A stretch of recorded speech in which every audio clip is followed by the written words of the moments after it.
Well, one guy that I've seen fans mention and a player that actually might be available at this point is restricted free agent Quentin Grimes. According to The Athletic and two different reporters from The Athletic, both from Kelly Iko and Tony Jones of The Athletic, he might be available due to different contract opinions and outlook between himself and the Philadelphia 76ers. This coming from Kelly Iko, him saying quote unquote, "To this point, there has been little to no movement with restricted free agent Quentin Grimes and the Philadelphia 76ers. Which, like I said, might lead to him becoming available and taking a different contract with a different team.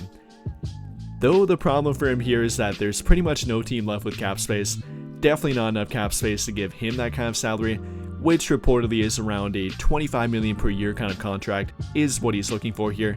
So to get around that, he would have to sign via sign and trade, not simply taking a contract with a different team, and apart from the 76ers actually giving that to him, he will have to get it from a different team here.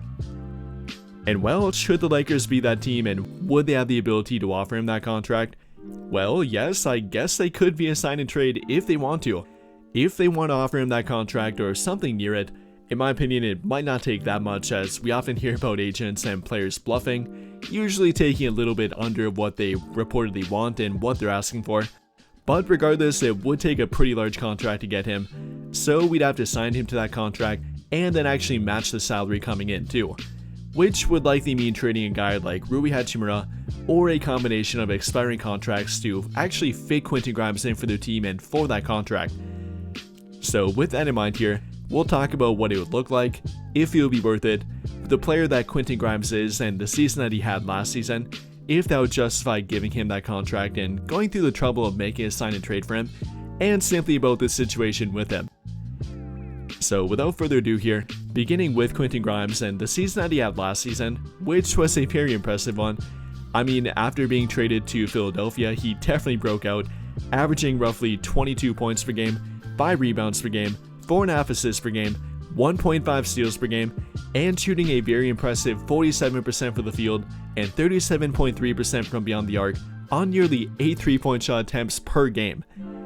And yes, you do have to realize that came with no Joel Embiid on the court, no Tyrese Maxey on the court, kind of them simply tanking at that point and giving him a bunch of free will to be their number one option, which he likely wouldn't be on a different team. I mean, showing that he could be a top 3 option potentially, but probably never having that much free will on the court or simply the offense built around him again like that.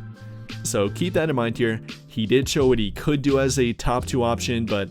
also probably not what he would be for a team like the Lakers here.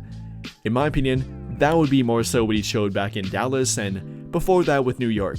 averaging between 11 to 14 points per game on some efficient 3-point shooting, playing 47 games with Dallas last season and averaging about 10 points per game, shooting a very impressive 40% from the 3-point line, taking 4.3 per game with their team, even better on corner 3-point shots, knocking those down at a 45.5% clip, which accounted for roughly 30% of his 3-point shot attempts. So looking at that and what he did with their team and the role that he filled with their team, that being a 3-and-D wing for their team,